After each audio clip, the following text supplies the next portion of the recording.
You want to fight crime? Let's get dangerous.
And yes, it's showtime. I didn't think that would pop up the way that it did, but nevertheless, we're here. We had a little bit of technical difficulties here. That's the reason why we didn't start exactly at 9 on the dot, but we are here. We started about 9:02, and we're going to have a quick little episode here from the Desto Small Press Culture. I'm your host, Joe D. McPhee, and I hope that you're having a good Saturday because, to be quite honest here, I'm kind of in this mixed bag of things here, but nevertheless, we're going to talk about a couple of things here, and we're going to kind of have some fun nevertheless here. So hopefully the notification is out to everybody that I am live and I'm on, and we're about to get ready to go into the actual business end of things here, such as telling people that stupid o'clock still happens 1 hour into our show. If we go into the second hour, that is then followed up by Last Man Standing at 1 a.m. Eastern Standard Time. Then you get a bit of a respite until Monday at 10 a.m. Eastern,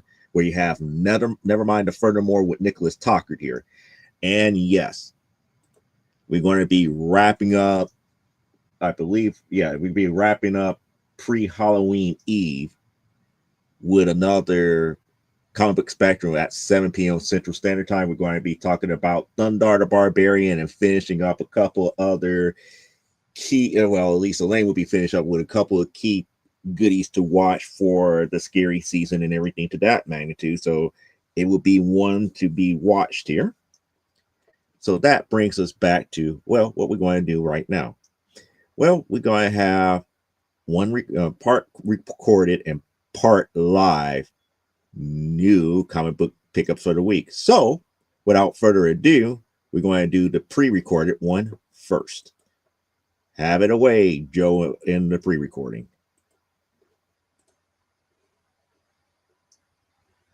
And we're going to start off first with, I believe, outside of having issue 0 from volume 2, we have completed the volume 2 of Double Impact with getting issue number 2. That's going to be followed up by Jughead's Jokes number 55.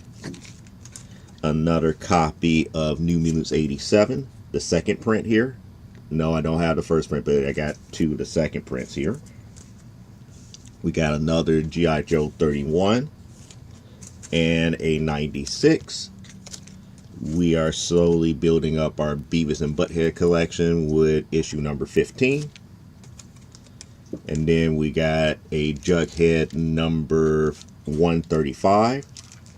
And then a couple of freebies here. We got, let's see, what was this? This is, I forgot what issue of Boris Karloff this was here. That I have to re-look it back up in my COZ, but we got a Boris Karloff Tales of Mystery. I believe this was like issue 60 something, if I remember correctly. And then we got an old school classic illustrated 120. I'm not certain if this is a first or a reprint here. It's kind of hard to tell because I don't know the actual designation for classic illustrated for the reprints here. And then we got a old school Charlton I Love You 111. And then I invested in, well, not really in a Kickstarter, but this was a crowdfunded book that I came across the creator, or I should say the writer of it, on a Whatnot show. And it's called Sleeping Betty. And this is Sleeping Betty #1. This is the A cover here as opposed to the alternate cover here. So this one I'm probably going to end up reading soon here. And that is new comic book pickups for the week. I'm going to bring it back over to the main studio here before we could continue on with From the Desk of a Small Press Publisher. And that was the pre-recorded portion here, because later on today I got another small stack of books that came in. So we're going to go ahead and do that and not save them for next week. So we ended up getting today later on into today, we got another Uncanny X-Men 1. I believe this is from volume 2. We got a Squadron Supreme #2 from the 2015 series. Another copy of Gen 13 Bootleg #7. DC's Bombshells #17. Another copy of that here. That is followed up by a Perfect Bound book, which I thought I owned, but I didn't own, but now I have it here. And this is Wonder Woman Once and Future Story. I thought I owned this, but I didn't. And then we finally filled in a gap to my current Catwoman collection for the recent volume 5 here, which is issue #22. Another piece of the puzzle for Americomics. We have Americomics Presents issue #4 featuring Dragonfly. And then we got a couple more older Liberty Metals issues here. We got issue #9 and issue #10 here. And that's kind of cool here. And it looks like we got comments already here. Joe's doubling my doubles. I'm doubling my doubles. Really, right. And then we got a newer school My Greatest Adventures here. This is the retake on the old 1960s take on, 1960s take on My Greatest Adventures here. It brought back, you're trying to do the whole kind of like the old school sci-fi type thing. Did it work? It is what it is here.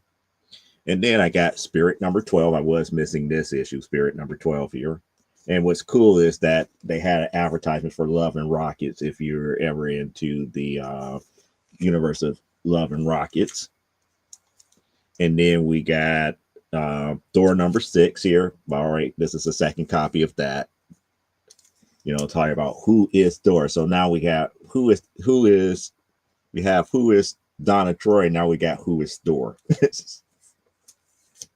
So then we got a really roughed up, well-loved, but it is one of those ones that caught my attention because of another YouTuber. It is Legion of Superheroes 216.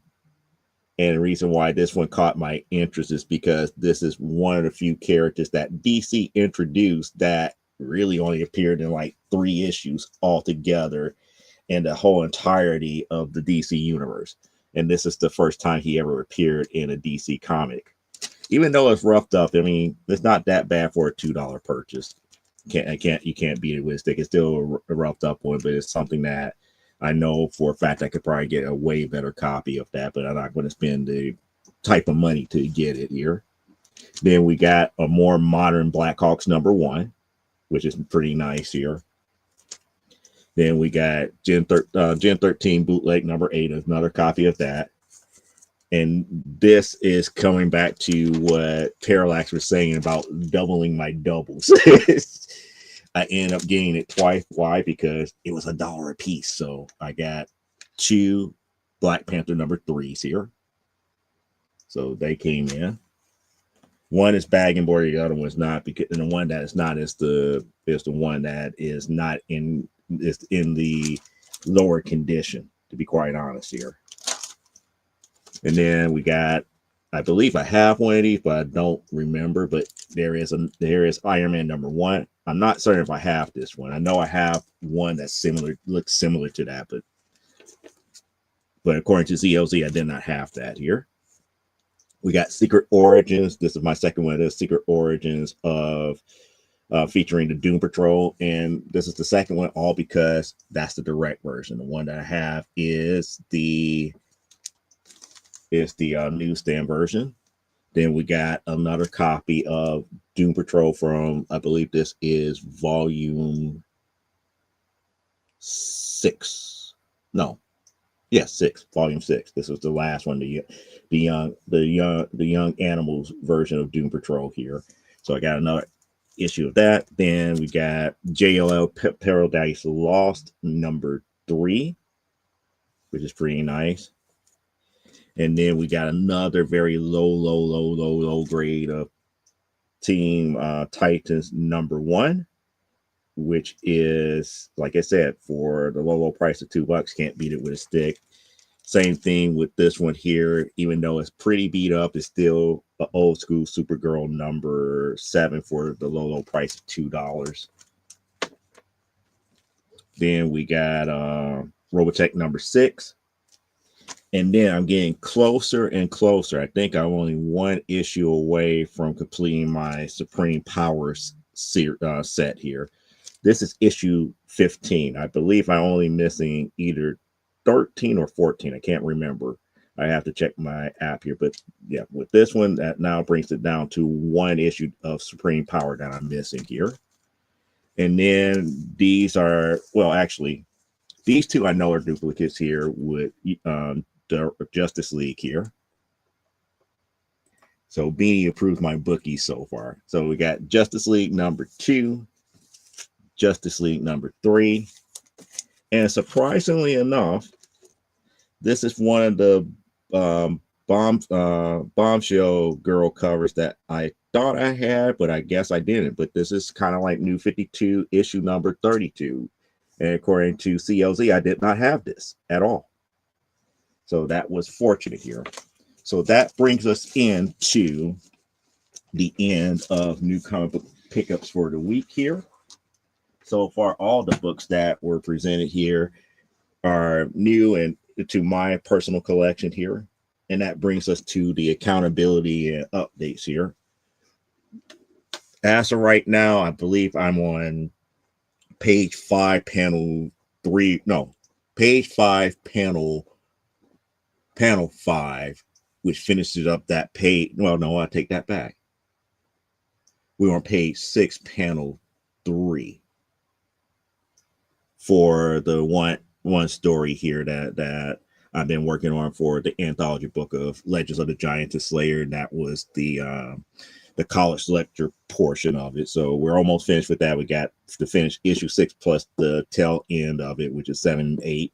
That's going to be an 8-page, be the end of the 8-page story, and then I think we'd be completely done for issue number 3. So that means coming in 2016, the likelihood of releasing issue 1 is going to happen. We got 3 issues done.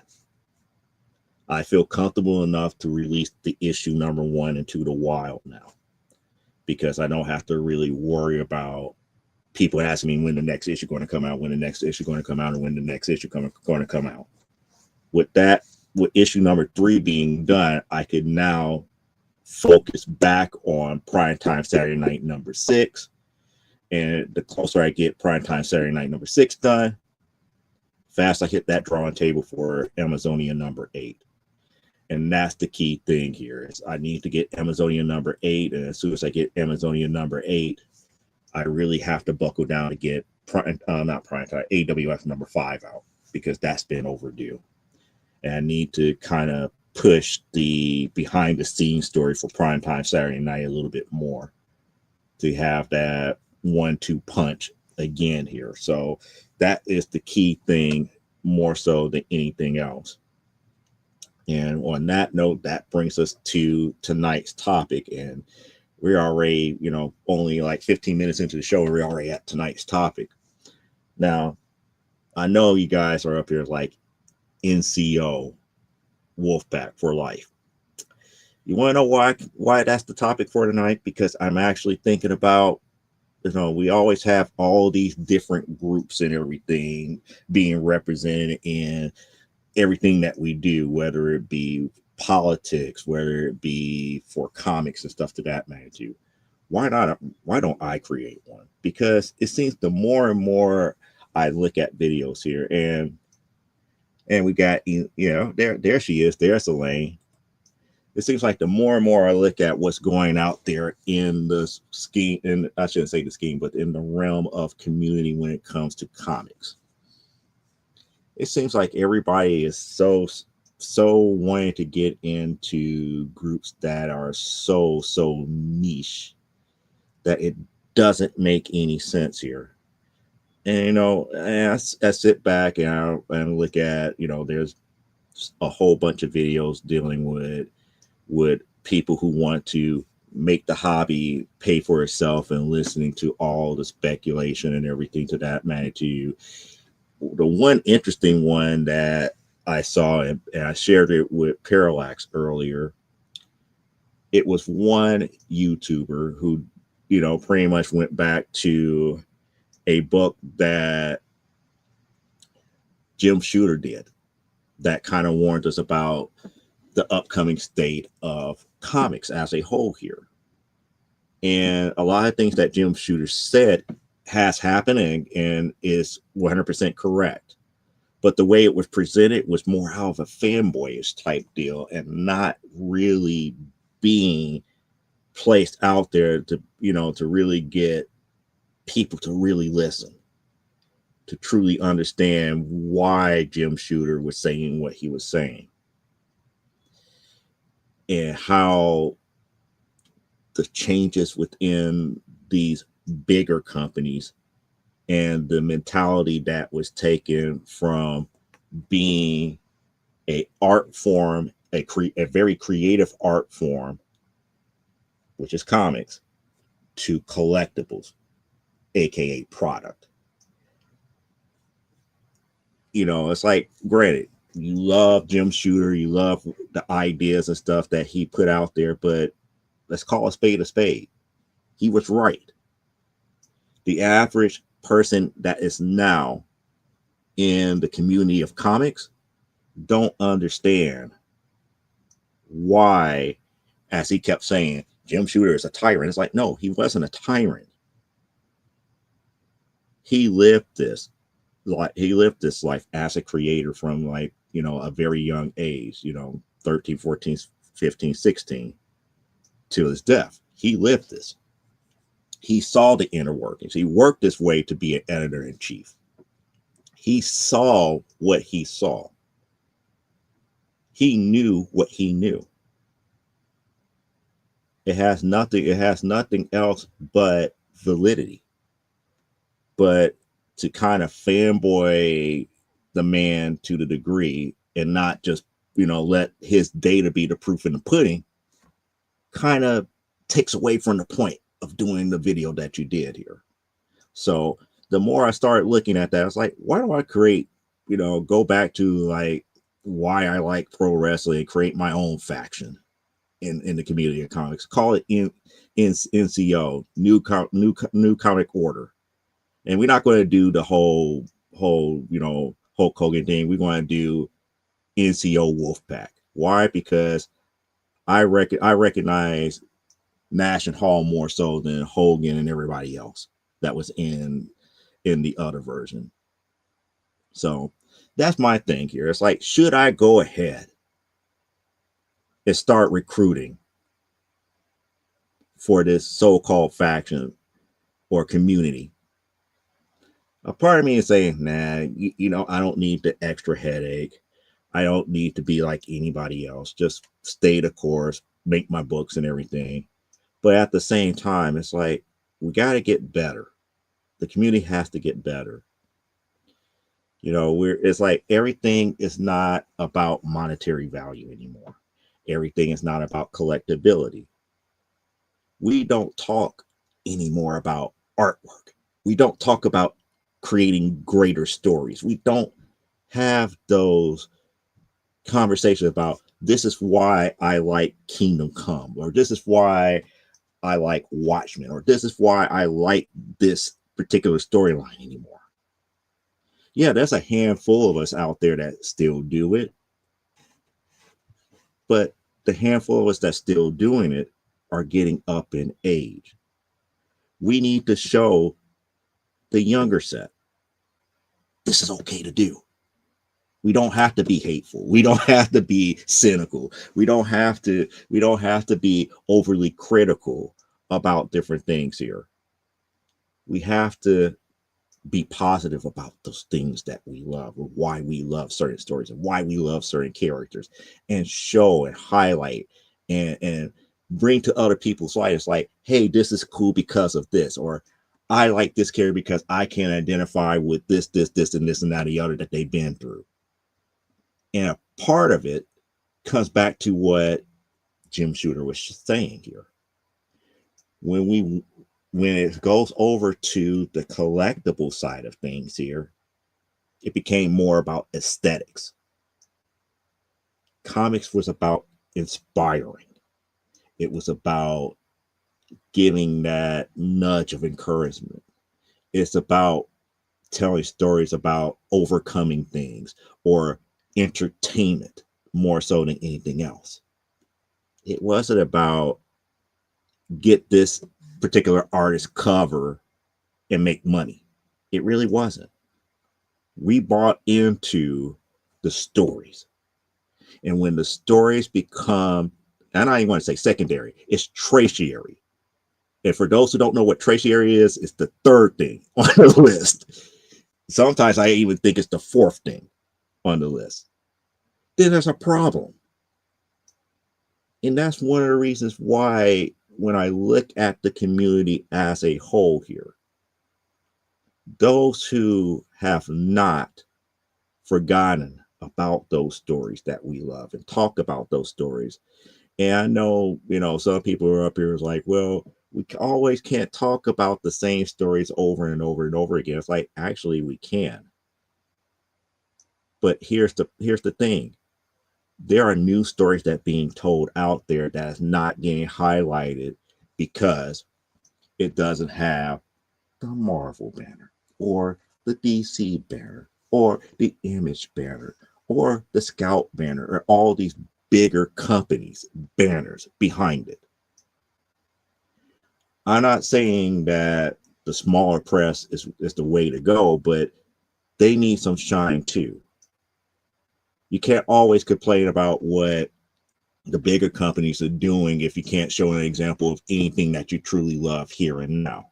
And that's the major problem with how those at the bigger companies and the paradigm shift from comics being stories being developed and told for entertainment purposes to, we want to make them collectibles. We're going to make them aka proof of concept for something else other than the medium of comics. And that's where everything is going to go here. So let me see here. Everybody's agreeing one another here. So it caught my attention for a bit. So Beanie and Lil's here. It's like, yeah, only my crotch goblet is in here. Okay. Oh, Wolfpack. Yep. That's what I'm thinking here.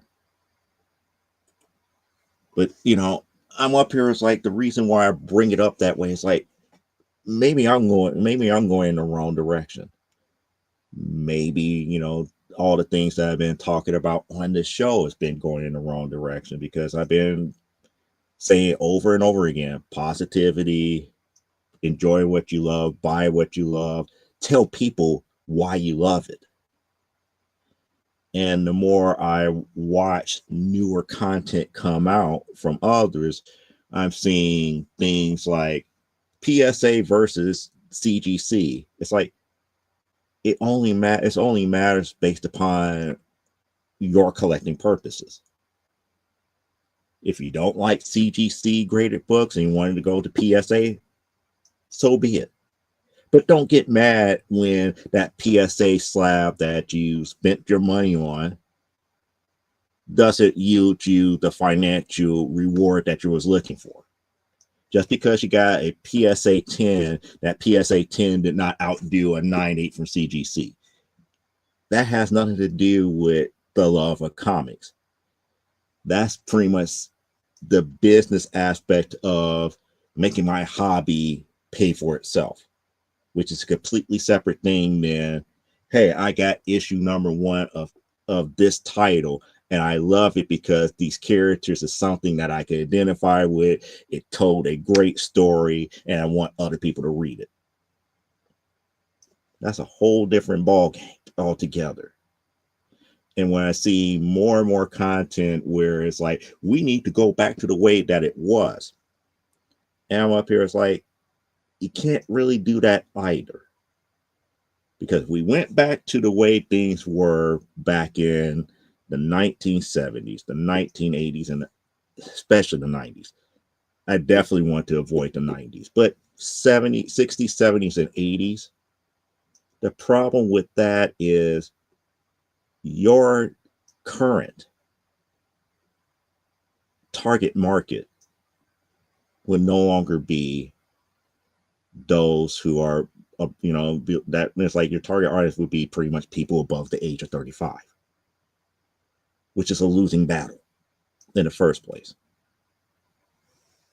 Comics has to still be a all ages medium regardless. This is something that a whole family should be able to sit down, grab their favorite books and read. This is probably one of the reasons why manga is kicking American comics asses when it comes to sales numbers too, because there is something for everybody in manga. In American comics, everybody is trying to hit that nice little threshold between the ages of 6 and 15. But the books and stuff that's getting written is really more for those who are from the ages of 25 and up. And that's a problem. The books that are being really innovative, as the British would say, or innovative, as we say in the States, are not being truly shown. And when they are truly shown, it is more so from mainstays that have worked for Marvel and DC that have pretty much turned out, if I hate to say it in that word, unfavorable books from legacy characters. But yet at the same time, they up here, it's like, well, I made a name over here coming by my original stuff over here. And if I don't like what you did over there for legacy characters, what makes me think I'm going to like what you're doing for your original stuff? And a lot of times I've been finding myself surprised that the original stuff that they come out with makes sense. It makes sense. They're telling better stories. And it makes you wonder, how come you can't do this over here? I highly doubt that the company is telling you, don't follow canon. I believe that is your choice, that you're refusing to follow canon. When you have the freedom to do whatever you want, you did a pretty good job.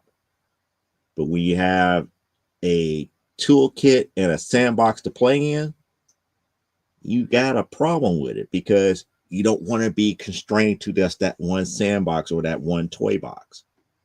You're up here trying to ask for brand new toys. It's like, no, you don't get the brand new toys. This is what you got to work within. And that's where true creativity is at its best. Seeing what has not been done and creating something new from it based upon what has already been established. This is one of the reasons why I always go back to, like, the late 90s, early 2000s with Grant Morrison and the X-Men. He did something that was so innovative with that particular title. Yes, I hated it in the beginning because I knew nobody else could run with it after he was done. And that was my major problem with it. When you're that good at what you do for a series that was that popular,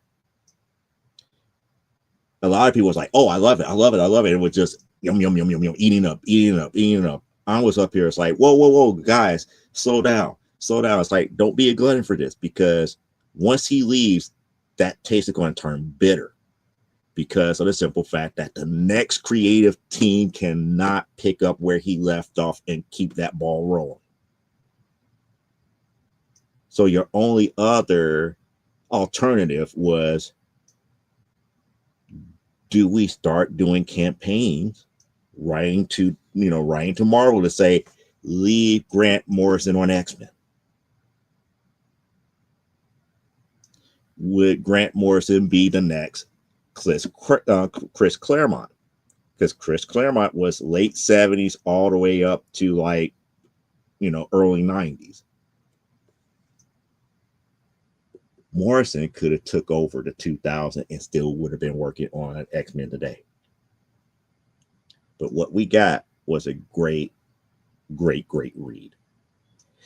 I couldn't enjoy it as a 19 to 22-year-old because I knew it was going to end.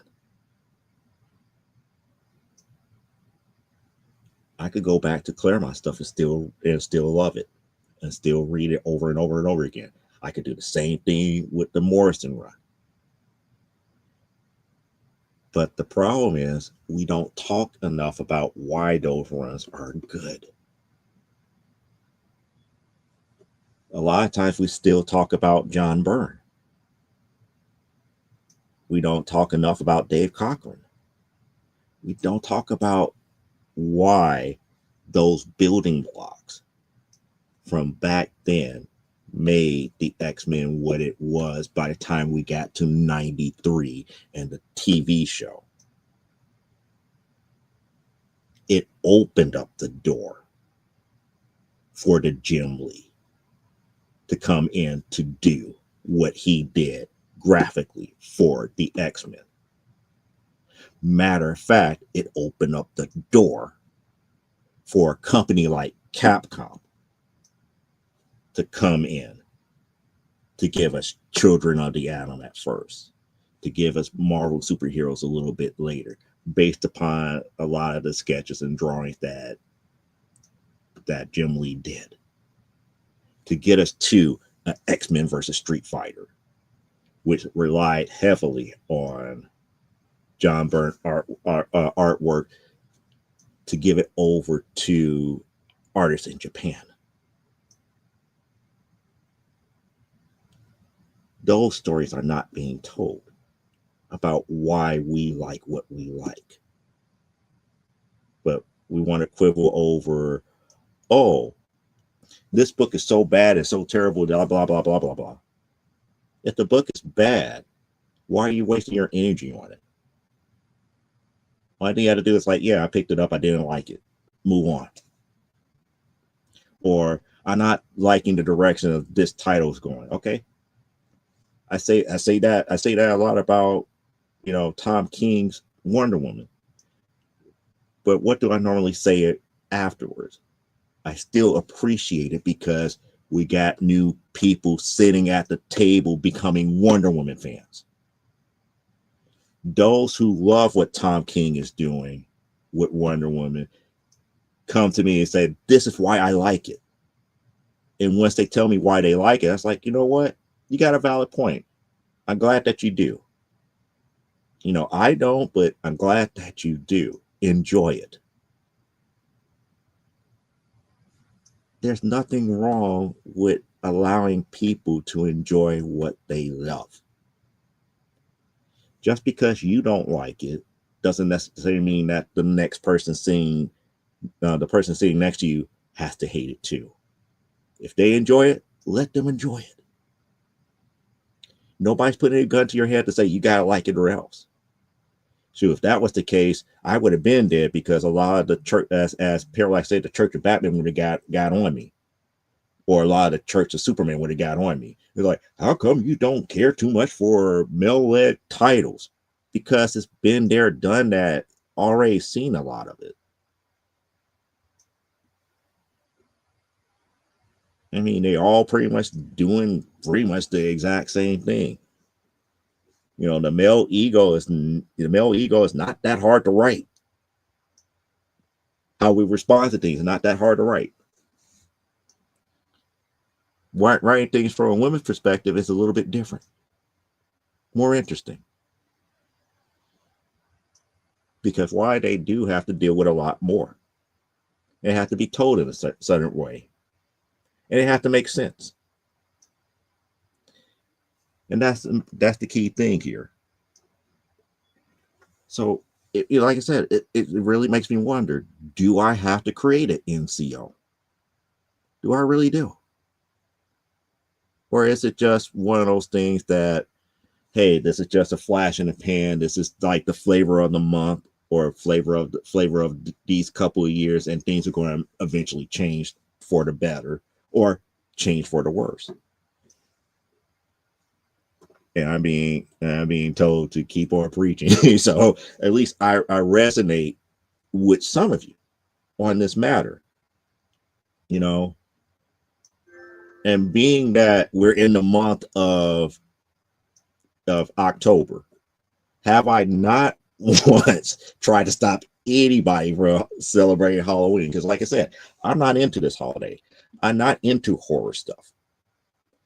But I'm the first one that's like, hey, I want to talk about vampires. I like, go for it.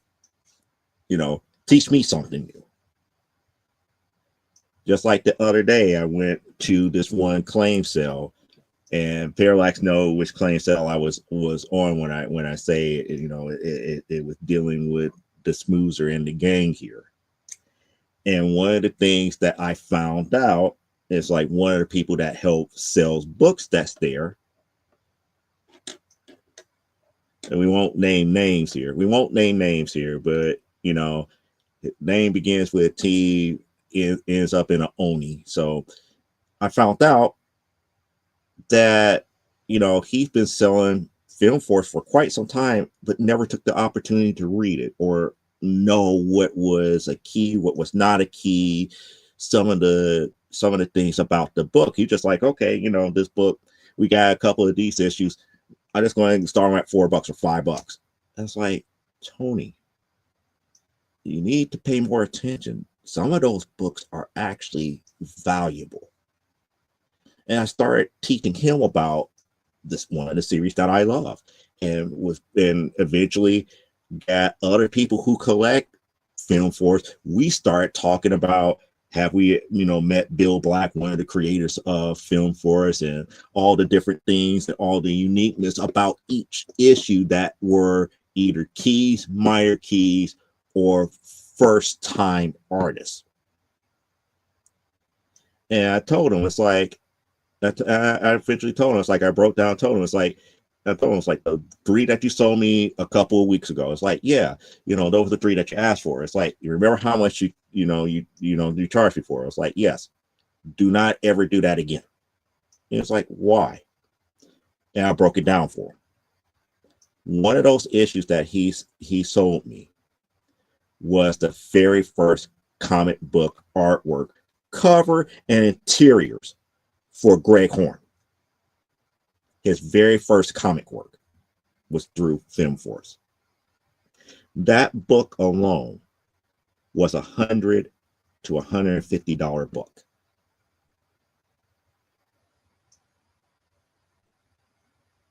What? Wow. Wow.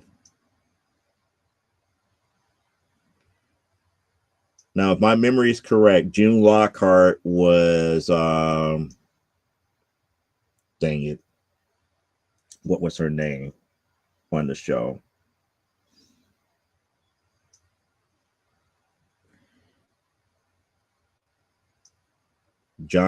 She was John Robertson's wife in Lost in Space.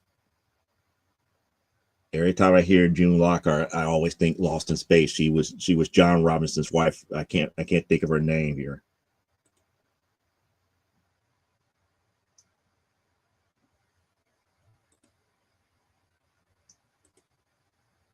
See, I would never equate it to Lassie because I never truly watched every last episode of Lassie. But I knew Lost in Space. I was like, I was trying to think here. She wasn't Julie. She wasn't Penny. Okay, so Elaine, I believe Elaine was typing it in on her phone. I believe it was June Robinson in Lost in Space. Yeah, she was. She will forever be June Robinson because that's where I remember her from the most was as June Robinson, the mother on Lost in Space. And that's sad. That's sad that we lost another one. Now, I wouldn't be surprised after the news of that here. We want, and again, this is the nature of where comics are at nowadays. With the loss of June Lockhart, I wouldn't be surprised that a lot of these comic book sellers who have them would start pushing Space Family Robinson or Lost in Space. All of a sudden, I wouldn't put it past them. Instead of rekindling those moments of the TV show and appreciate the TV show for what it is, you want to have opportunists out there that's going to be ready to capitalize off of the upswing in popularity about June Lockhart's death and the fact that she made that role popular.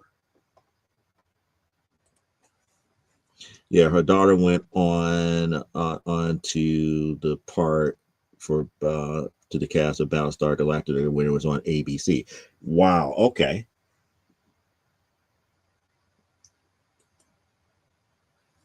But it just goes to show here. It goes to show here. It's sad.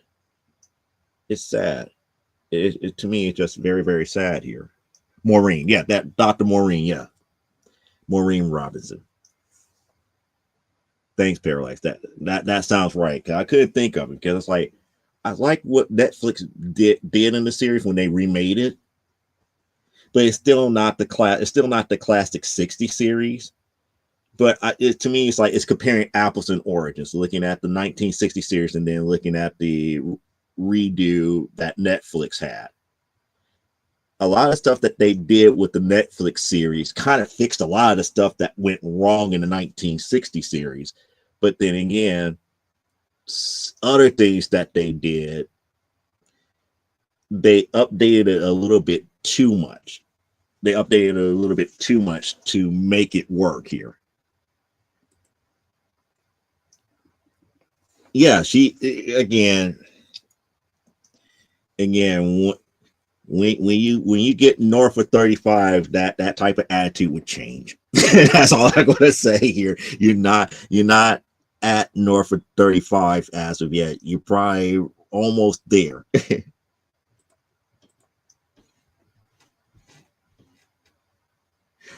Oh, I don't even acknowledge the movie. I don't even acknowledge that movie, Lost in Space here. I compare apples to apples. 1960s Lost in Space to Netflix Lost in Space. And to be quite honest, Netflix Lost in Space was not bad. They just changed a lot of the mythos. And they changed, a lot of the mythos here. Like, for example, 1960s Lost in Space, the Robinsons was a very close-knit family. Netflix Lost in Space, that family was barely holding on. Maureen and John was like on the verge of being completely divorced. They've been separated for quite some time. The fact of being a part of the project, to be a part of the project, to be a part of this one space colony, which was pretty much in jeopardy because of the simple fact that Will could not pass pass the test and everything to qualify. Maureen, in her infinite wisdom, did some underhanded dealings here to get them all together. When John found out about it, he then quickly figured out a way to qualify himself. That way the whole family could be together. And from there, it was like a lot of family dynamic had to be rebuilt again. Yeah, some of this is spoilers for those who haven't watched Netflix Lost in Space. But that was the first kind of things that you had to get over right away. Will Robinson was not the wonder child in the 1960s. He had quirks, but his quirks was as such where he took what he learned and he could apply it for the better.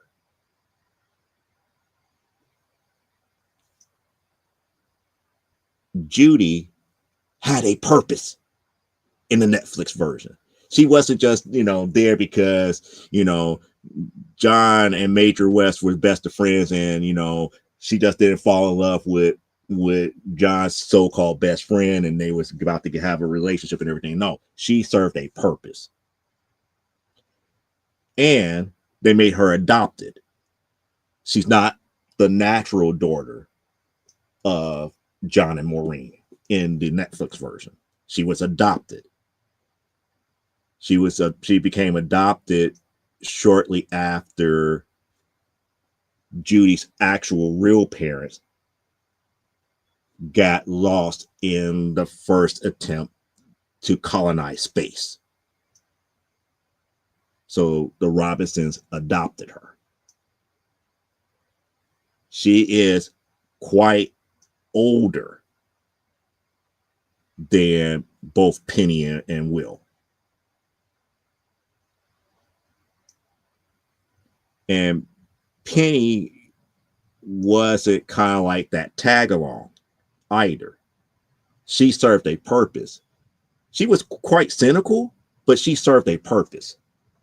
But it just kind of like it is what it is here.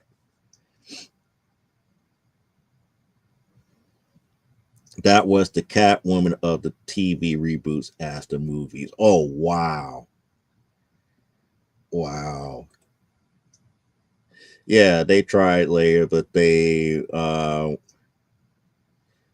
but what is like, but what you get is when folks ignore the source material. Yeah. The thing about it is when it comes to Hollywood,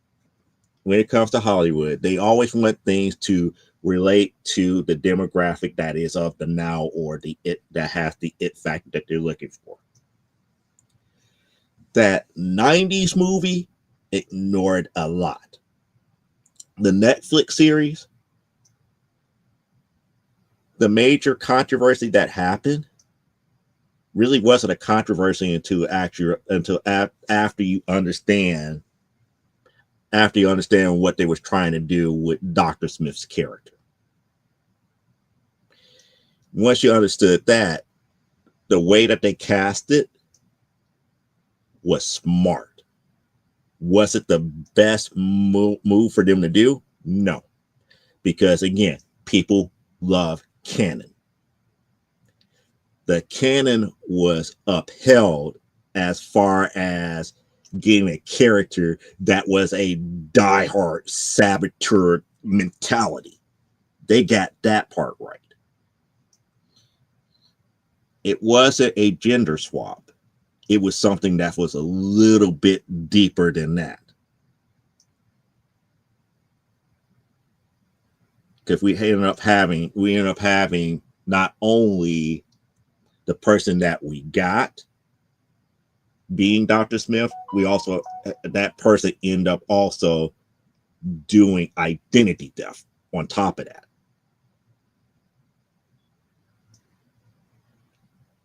People don't realize, if you watch Netflix Lost in Space, that the Dr. Smith that they got was a bona fide criminal. in more ways than one. This individual served time in prison and went about things left and right just to gain an upper advantage, just for she could live the life that she always wanted.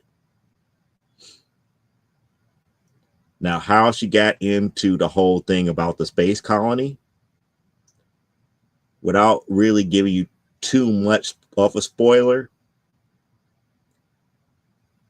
whatever you could do in your own family, especially the only family that you have left that would still talk to you, which is pretty much like your sister, when you could do them in, take their identity, get into the program, and then steal somebody else's identity, aka Dr. Zachary Smith, and nobody bats an eye about it.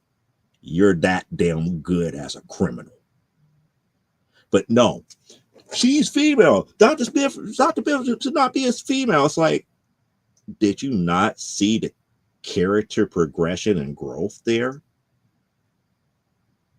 Granted, Ken said that the original Dr. Smith was a psychiatrist that was a colonel in the United States Air Force. The Dr. Smith that they had in Netflix version was, I believe, that Dr. Smith was a pathologist by trade, before the identity got stolen. Now, mind you, the criminal that they had to play Dr. Smith filled in that role to the greatest degree, because deep down, she was like a bona fide genius. There was nothing that would be able to throw her off. There's nothing that she could have learned. There's nothing that she couldn't have learned that she could master. And she always playing all the angles, just like the original Jonathan Swift did. He used to play all the angles, but the alliteration was never there. We didn't have your stupid mumbling idiot dealing with the robot. Now, the other thing, the robot is also different in this one. But again, that'll be another spoiler. I'm not going to ruin that for you. Yeah, I know. D is for dork face. Everybody's laughing, but I'm really expressing the difference between the two, because I want people to actually give the Netflix version a fair chance. It tried to mimic what the 60s did as far as the overall sci-fi aspect of it is concerned, but they changed a lot of the canon dealing with the family and the major characters that's there. And they introduced a lot of supporting characters that was nowhere close to being in the 1960s one. Nowhere close. Actually, the original portrayal of Dr. Smith was that he was a double agent who smuggled on the ship. Yes, they changed his characterization because it didn't test well. It didn't test well because you could only do so much. You could only do so much to be a saboteur. You can only do so much to be a saboteur, and that's the reason why the '98 movie failed. Because they went back to the original pilot, and I believe the first 3 episodes to build that Dr. Smith.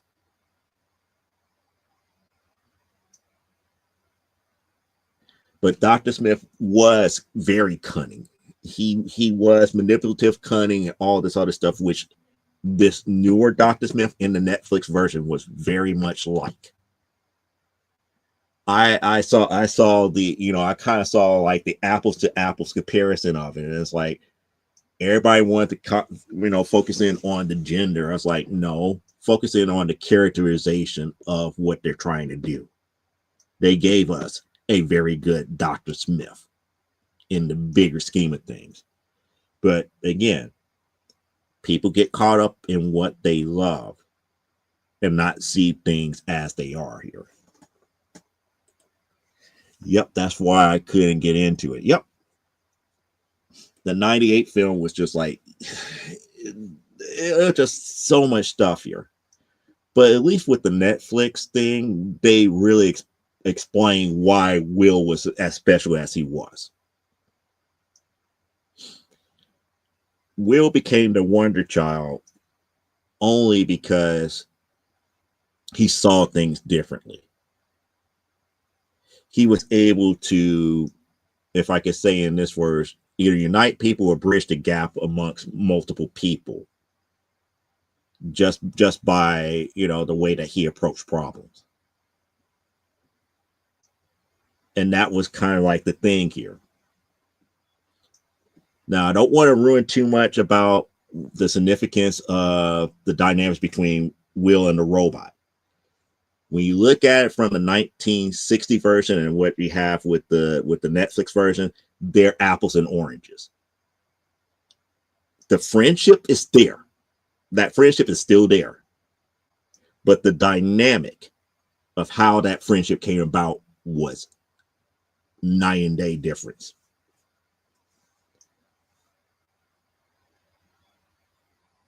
And we also know where the origin of robot came from.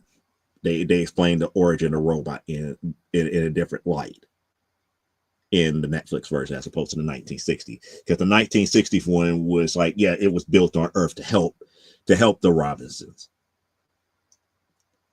This robot over here has a different origin. And no spoilers on that one. You're going to have to watch the series to understand how the robot came about. But nevertheless, like Parallax and Elaine was saying, the 90s movie sucked. It did. But I'm not going to say that it's not worth a watch. I'm not going to say it's not worth a watch, but don't expect anything close to like the 1960s one, other than the fact of the similarities of what canon that they did from like the pilot in the first three episodes. That's pretty much the Dr. Smith that you're going to get. The rest of the family was meh. Was kind of like meh, and they kind of like they didn't click together like they did in the Netflix version. We got and like I said, it's a meh movie, but I know how Parallax's mom was going to be. She probably going to talk, major dog shit about it. And that's what a lot of people who love the 1960s one, they did talk a lot of dog shit about the 90s one. What was it something to be, to be like, it's the greatest thing since sliced bread? Hell no. Is it a really, really bad movie? You have to define what's really, really bad. It's worth a watch, but throw out a lot of stuff. Throw out a lot of your nostalgia for the original Lost in Space when you watch it. If you could do that, you probably get some enjoyment out of it. If you can't, don't even bother. But that's what it is here. But anyway, getting back to what we were talking about originally here, and the whole thing about June Lockhart stuff. You saw what I did there.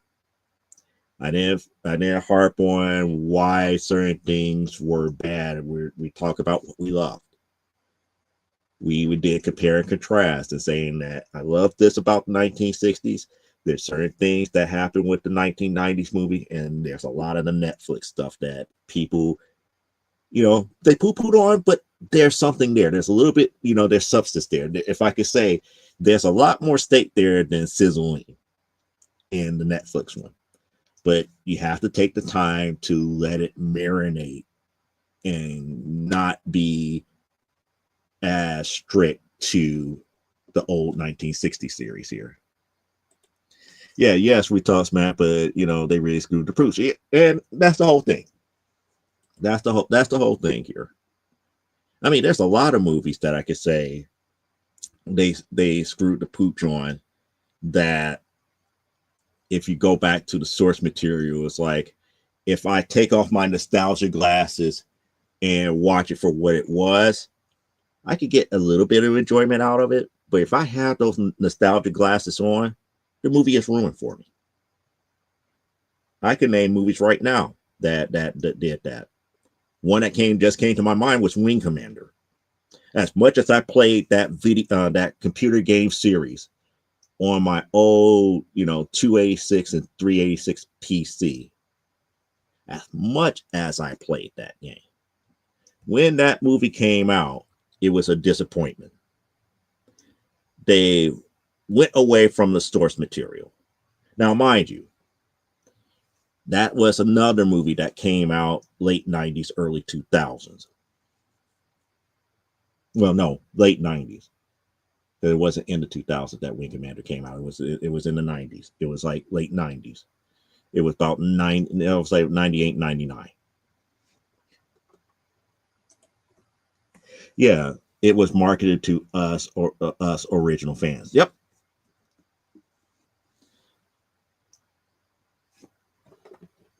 Yeah, I know what you're talking about, original.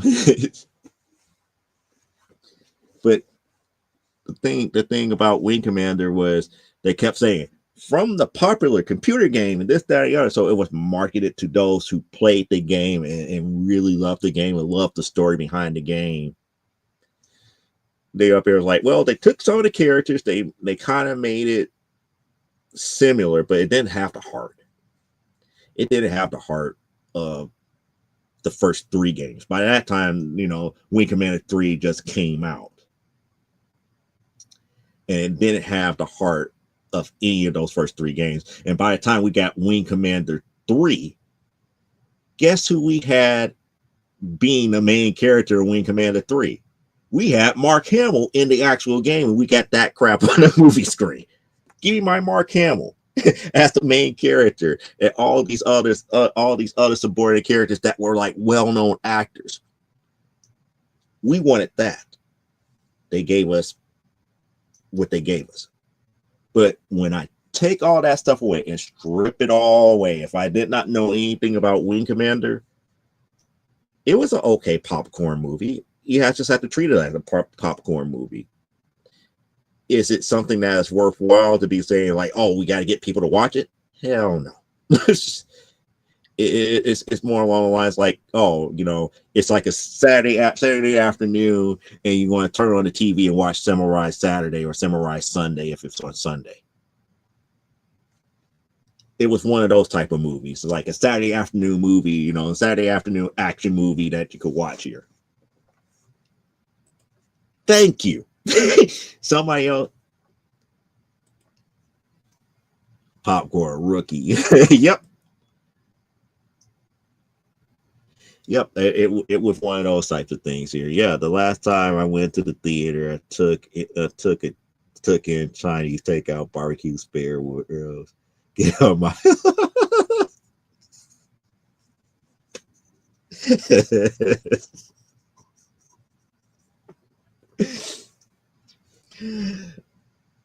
You want to know what I thought about reading that?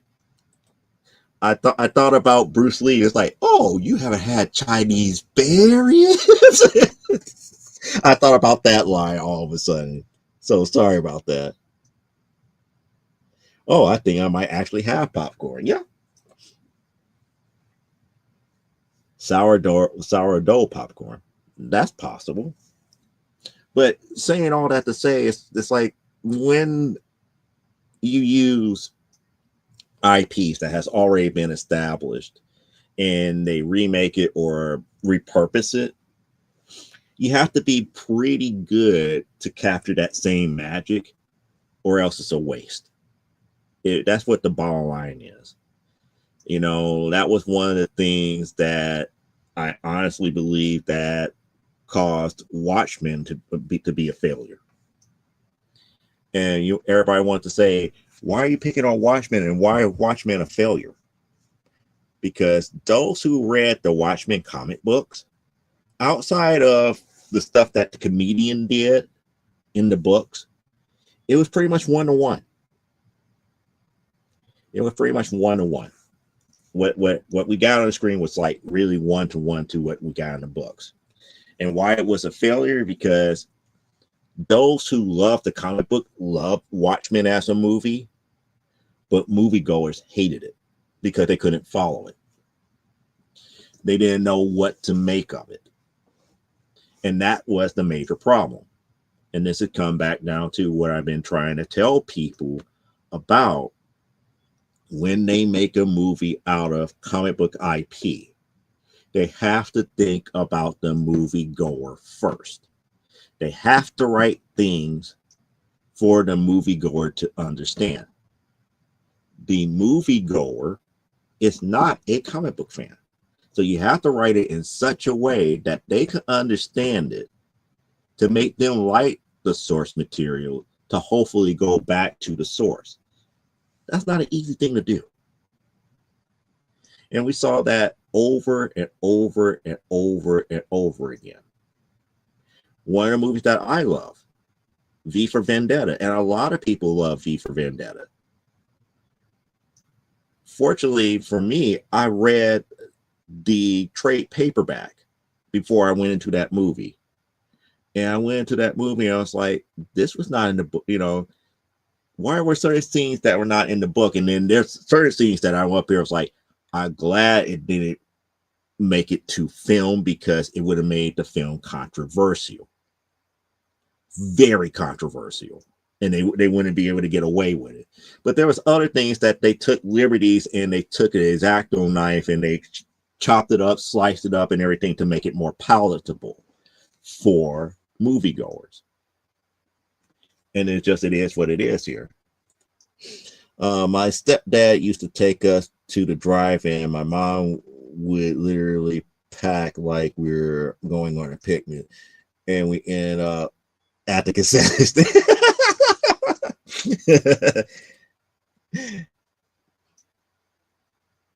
Yes.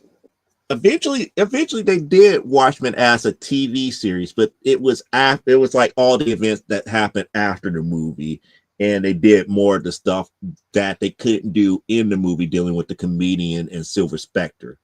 And people got upset about the TV series because of the casting of Silver Spectre and a few other characters, because they didn't match to what they were in the comic book because of their nationalities. But that's a whole different thing. I don't really go hard into the paint about a lot of those type of discussions here, mainly because when I look at acting, when I look at talent, you try to get the best person for the job.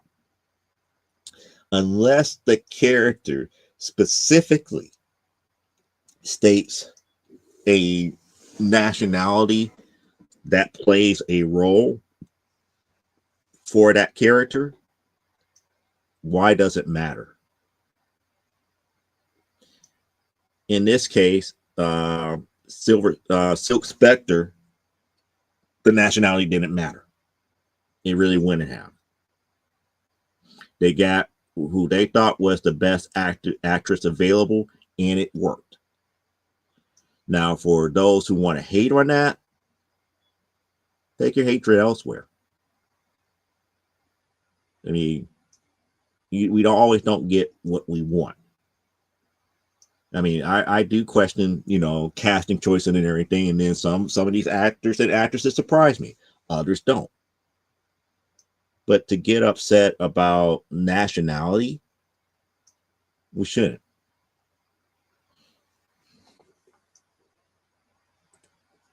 I don't remember watching the series. The animated feature didn't suck though.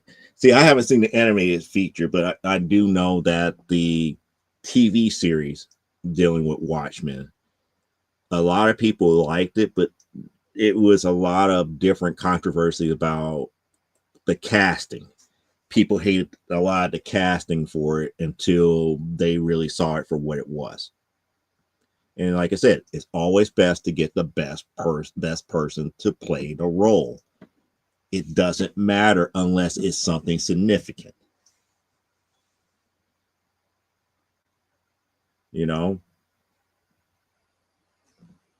I'm just putting it out there. It's just the way that it is. it's just really the way that it is. It's like, oh, it should always be this way. It's like there's exception to the rules. Just like the Titans TV series about all the hatred about Starfire. You could put any actress up under orange paint if they really wanted to go that direction. They did not go that direction, but they got a great actress to play Starfire. It wasn't the stereotypical Starfire as an alien. And this Starfire was formidable, both as a enemy and as a friend. The actress played the role well. The actress's nationality didn't matter. Why? Because she was playing an alien, for Pete's sake. An orange-skinned alien. But yet, you had all the naysayers. It's like, no, they did it wrong. They did it wrong. It's like, you have an orange-skinned woman. Go and show me. Well, I won't say that here because, again, we got tanning accidents that can turn people orange. It happens.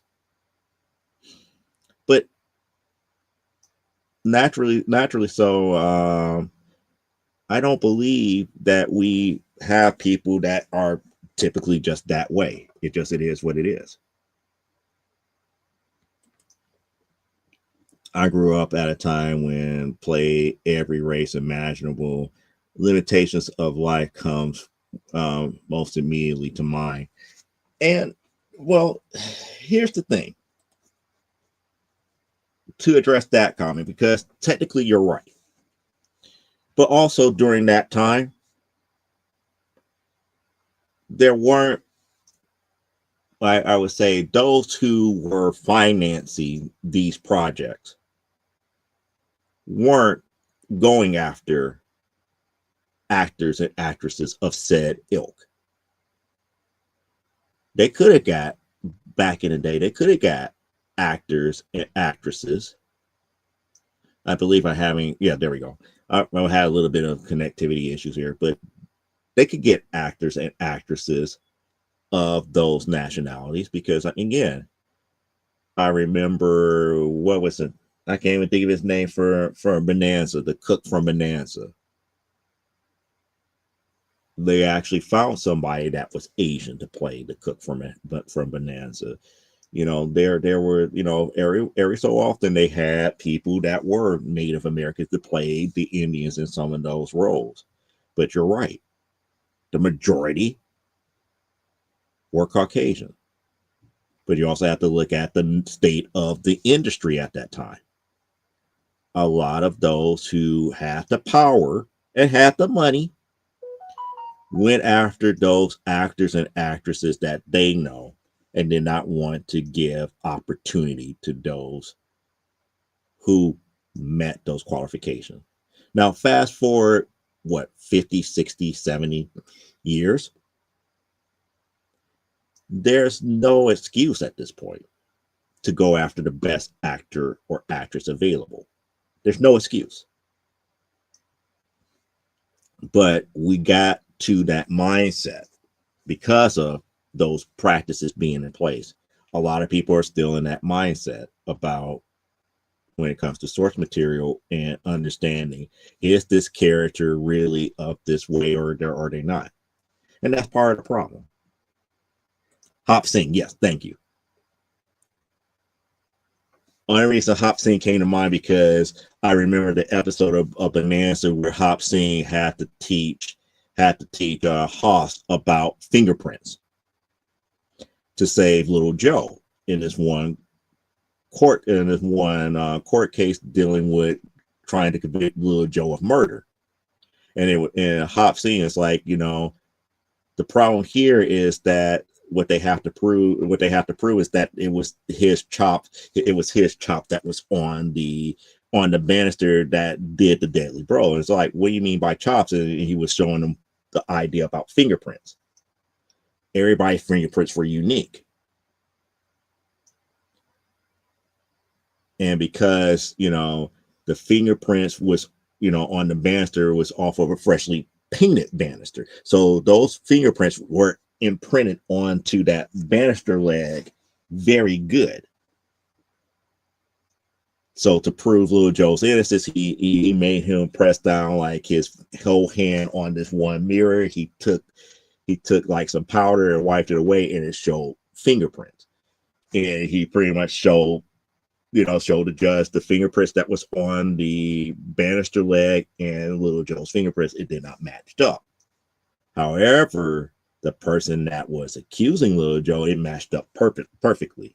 So, those are the types of things where attention to detail makes sense.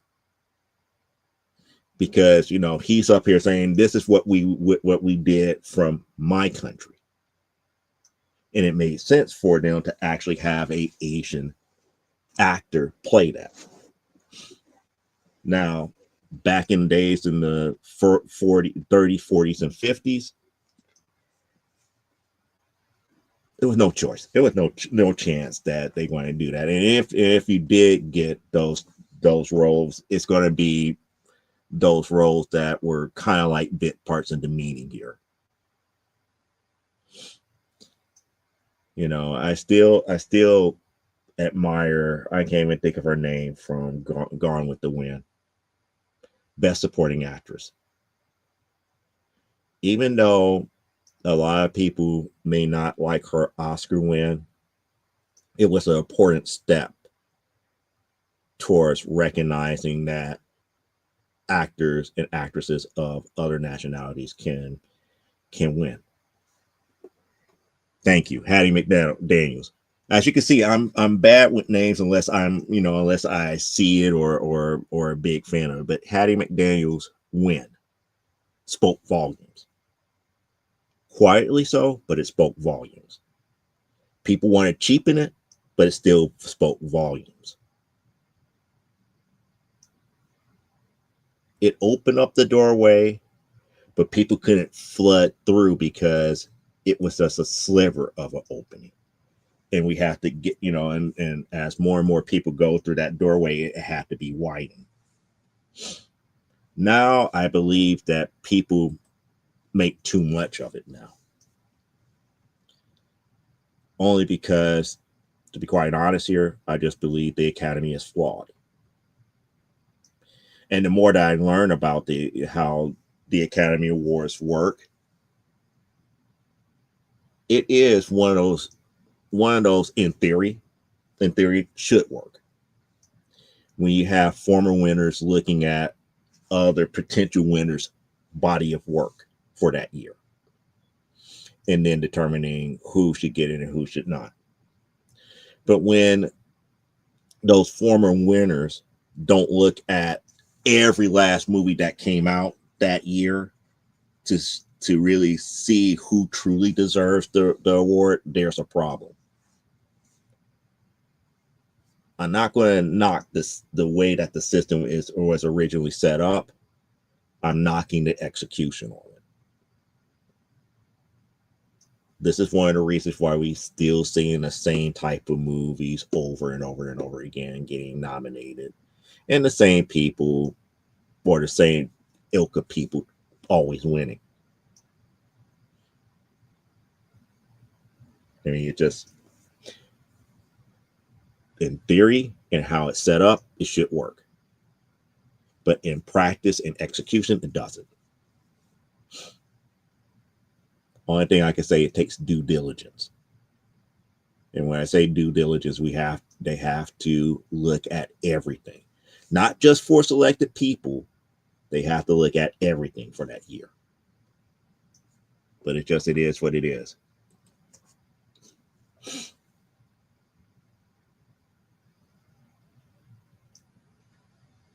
Yeah, I kind of agree. And I'm saying that, I'm not saying all of this as not to be anti-Hollywood. No, I'm just saying in theory that system should work, but in practice and in execution it doesn't, because people admitted that certain movies just don't interest them, or they just haven't seen it. It just didn't, they haven't paid any attention. So they go with what they actually know. And to me, that's kind of unfair. That shows even though ignorance could be bliss, but ignorance could be biased as well.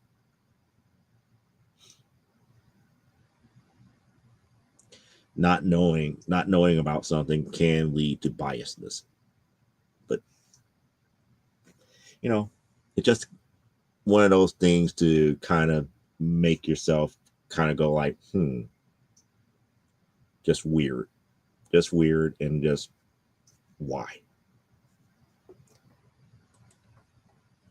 That's why now the Academy demands no one vote on a film they haven't seen. But again, with that rule, the execution of that rule should have like a should have like kind of like a asterisk by it. Your ballot should not be valid unless you have seen every movie that has been nominated or every actor or actress that have been nominated in that role.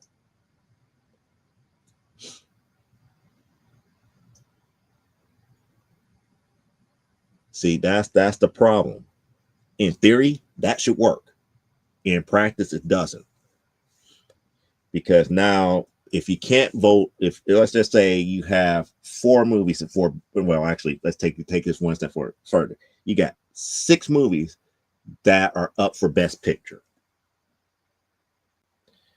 And let's just say that you are a director who won Best Picture back in, let's say, 2019. Based upon that rule, you cannot vote for a movie that you haven't seen, and you haven't seen 3 of the 6 movies that's there. So that means that there's already an intrinsic bias where you only have 3 that you can vote on. Instead of forcing you to go back and see the other 3 to make your vote valid, they only force you to vote on the 3 that you have seen, which is not fair to the other 3 movies. That's what I mean by, in theory, that rule works, but in practice, it doesn't. It still filters. It still has that mysterious filter that can still be used.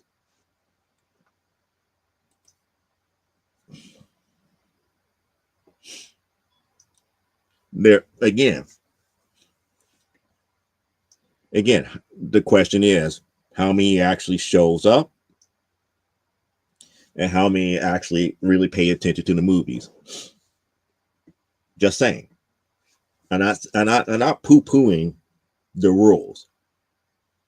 I'm just saying those who do have a vote, are they doing their true due diligence? That's the question. Originally, the rule was you have to watch the film in order to vote on it, but folks got lazy about that. That's my point. That's my point.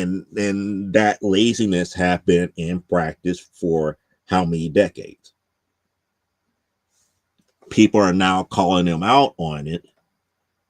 And, the proof is still not in the pudding because the execution is not there. The only way to truly fix it, and my allergies are acting up, by the way. So the only way to fix it is to invalidate the ballots of those who haven't seen all the required movies. Just because you show up to a screening does not mean that you actually paid attention and watched it.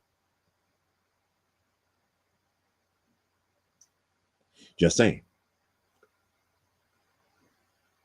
It's no difference in like government and how if you go into like a House or a Senate chamber and something comes up to a vote and you mark yourself as present. Just because you showed up doesn't mean that you actually had that your vote actually should count. And showing up as present, by the way, for those who don't know, is just a way to abstain from voting in those settings. But it's just weird in that aspect here. Like I said, it's like I'm not hating the rule, not by no means, but it's just too many ways to get around it. There's too many ways to get around it, and like I said, in practice, and two, you got people who love the craft the way that they should be loving the craft to judge these type of things.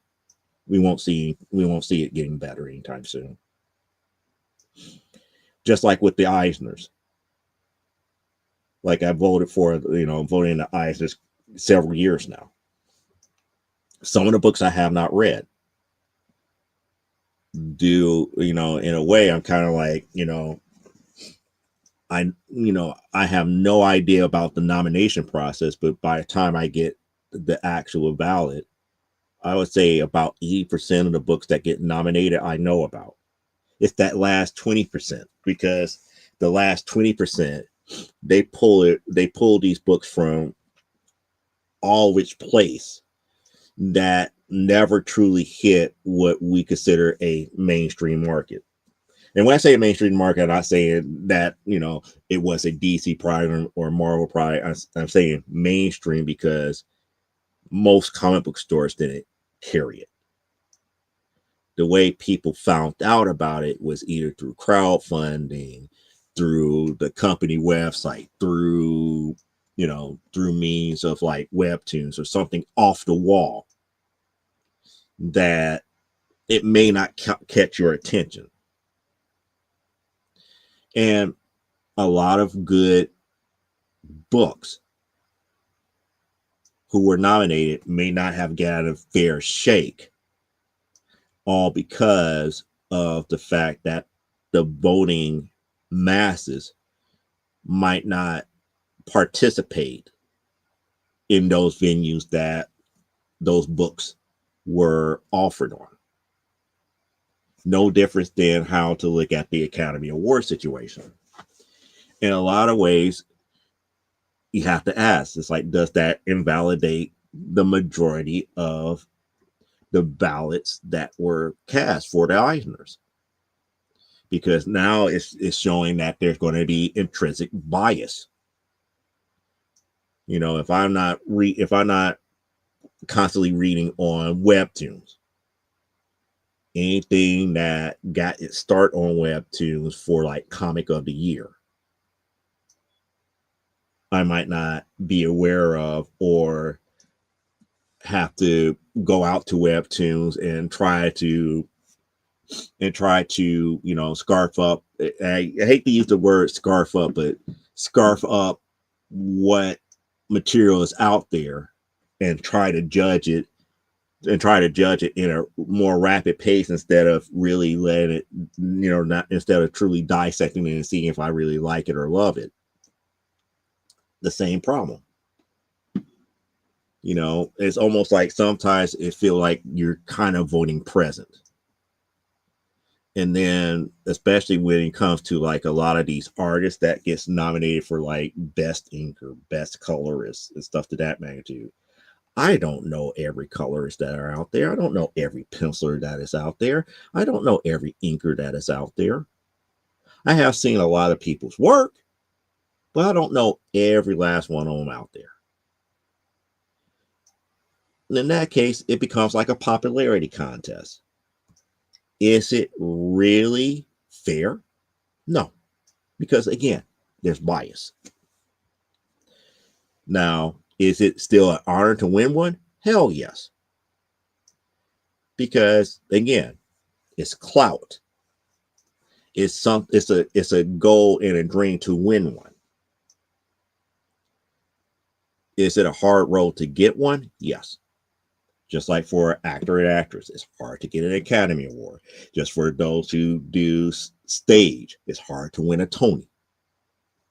If you're a recording artist, it's hard to win a Grammy. The systems are not perfect,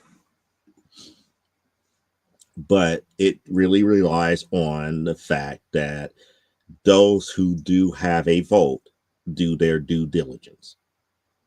And that's the key thing. And that's what makes things like the Academy Awards seem so flawed to a lot of people now. It makes those things such as, like, what I mentioned, and I hate using the Eisners for that, but I could only talk from my experience.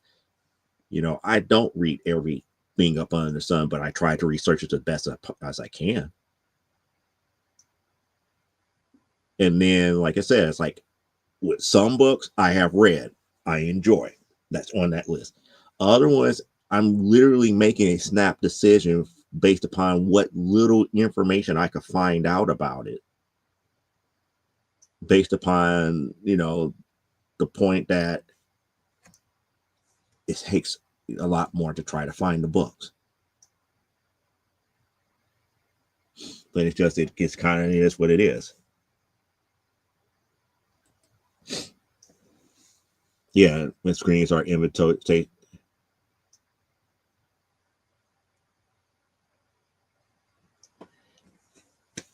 Again, I kind of, like I said, I still look at that as it's no different than a Senate or a House vote. You have to be in attendance. You could say present. It does not necessarily mean that you're paying attention to what is being voted on. That's my only issue with that here. Yeah, I know that you have a ton of folks who go to the movies but don't pay attention. Yeah. But that's the whole thing. That's the whole thing. When you're treating those screenings like an event and not doing your job as a voter for one of the most prestigious awards in acting, there's a major difference.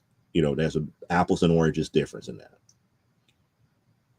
And like I said, in theory, everything should work. Everything should work the way that it's supposed to. But in true practice, things fall through the cracks because you got people who don't do their due diligence. They will show up for the event, but they really don't pay attention. They come in just to be present, and that's it. And like I said before, even with the Eisners, I have to, kind of stick to my guns about at least trying to find out about the people that's on that ballot before I actually say I'm voting for this person or I'm voting for this book. I have to make certain I'm giving everybody a fair shake. Now, a lot of people are not going to do that. Everybody who gets that vote on the Eisners are going to vote for whoever they had or like. It's hard to fight biasness, but biasness is going to happen regardless. Not everybody is going to do their due diligence, and that's pretty much the thing here. Then the problem isn't the system in particular, but the people who participate or not. That's what I'm saying exactly, Elaine. I think that's where our miscommunication. I think that's where the miscommunication is at. You were thinking that I was saying it's the system. It's like, no, it's the practice, meaning that the people who have the actual voting rights are not truly participating in the system the way that they're supposed to. And that's the reason why I always was equating it back to my experience to the Eisner voting. Not everybody do what I try to do. Some people are just going to vote for who they know and who they like, period. There's nothing that we could do about that. But if you have that ballot, whether it be Academy Award, Tony Award, Grammy Award, I'm missing one, Emmy, in the Emmy Award, or whether it be like Eisner or wherever award that it is, where there's somebody that has to make that judgment call for other people's work. If you are that person, you have to do your due diligence. You have to try at least attempt to give a fair shake. If you're not, then you have to admit that you're being biased in some form or some fashion. There's no other way around it. You have to admit it. Is it the right thing to do? Probably so. But if you don't admit it, then you're perpetrating a fraud because the best did not win. What you felt is the best or had bias to end up winning. But that's the key thing here. But the major thing here was what I was trying to boil everything back down to about starting the N.C.O. If you're always trying to talk about what is new and good and what you like, 9 times out of 10, some of the bias will go away when you admit it's like, yeah, I didn't like this, but here are the good things about it. If you could do that, then that level of biasness to the things that people may say that you love too much goes away because you can see the good in the other projects. So that's the major thing in a nutshell. And to be quite honest, people are going to be people. And Elaine, you hit it on the nail. It's like it is the people who choose to participate or not, more so than the rules itself. The rules itself, in theory, works. It will work 100% of the time. But the people who have to be self-governed on those rules may not. They might not take the fortitude to take the time to really do that particular part of their duties seriously.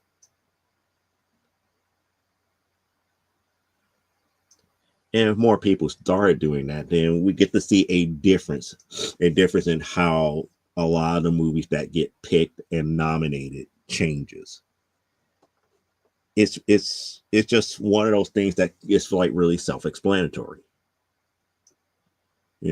Everybody's real quick to say, well, the rules state this. It's like, yeah, the rules state it, but the question here is, did you follow said rules to the best of your ability?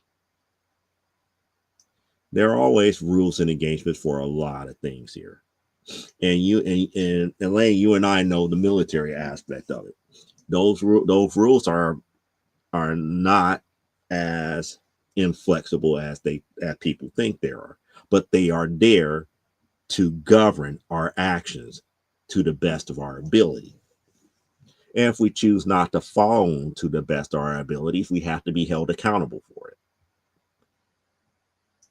When it comes to these type of awards, the question nowadays is, who is really keeping these people accountable? It's real easy to come to these events and say, I'm present. But are you really paying attention to the movie? Are you really paying attention to the TV show? Are you really paying attention to the music that's being presented here? Are you really paying attention to the play? Are you really paying attention to the comic? It's just that simple. It's just that simple. It's like, you have to be honest with yourself before you can be honest with others. If you're not honest with yourself, how can you be honest with everybody else? Anyway, I think that was getting more or less turning towards the negative. We need to get away from the negative, even though it's very logical, it's very upfront, not overly in your face, but the point was proven. It comes back down to the people that have to vote. Are they really doing their part to make things better? A lot of people are saying no. What I honestly believe is a lot of those people are showing up to these events and doing present. They just don't care. They're still going to vote for what they know instead of giving a fair chance. But saying all that to say, here we need to get back to positivity, and we need to still, talk about everything that we love. And also, I need to get some sleep. I kind of figured that much. I'm wrapping up everything here because it's like I'm going to try to give our East Coast people at least 15 minutes back of their Saturday before they be in the future, as we say on this show. Yeah, because when that clock hits midnight, it's like, yep, y'all in the future. Everybody else still is on Saturday. Our East Coast people will be in the future. Now you're making me think about Neil deGrasse Tyson and the conversation that he had to verify what somebody else said, that we all see things not at the same time, and it could be easily proven that time is not singular. The time we could look at the same thing and the same occurrence, but it does not always happen at the exact same time. We could all see the sunrise all at the same time, but it's really technically different. The sun could be in the same position, but we all see it at different times, even though it's technically supposed to be the same occurrence. But that gets into the heavy duty scientific mumbo jumbo type stuff here. No, it's not. This is actually not perception. This is not perception. This is actually true mathematics. This is true mathematics. It's based upon the mathematics about position and time. For you to see the sun where you're at your apartment here in Chicago, and where let's say Parallax, where she's at in New York, the sun traveling, the orbit that we have around the sun does not change. But because of the positions where you're at on the earth, the time in which you see it is going to be different, despite the fact that you're seeing the same occurrence at the exact same time. It's not just perception, it's actual discrete mathematics that goes into it. And it's kind of hard to swallow, because most people would say that, oh, it's just perception, that if it's 8 o'clock, in the morning, if it's 8 o'clock in the morning where you're at, and it's 9 o'clock in the morning where she's at, technically that's the same time, because we have the rules in place to show that we're actually technically seeing it at the same time. It's like, no, because of where you two are positioned, one is always going to see it before the other, but the occurrence is still happening simultaneously. It's just the weird occurrence of science at that point being explained through higher mathematics. And it's the same whether it's just between 2 people, 7 people, or 20 million people. We're not technically seeing the same event exactly at the same time. There's no way possible, based upon mathematics.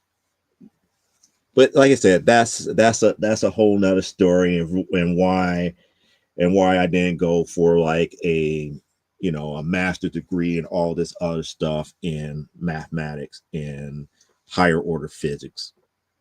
It's not worth it. It's not worth it's not worth going to be that intelligent and that, I don't want to say off the wall crazy, but I truly believe in the old saying that it is, the more you become intelligent, the least amount of common sense that you retain.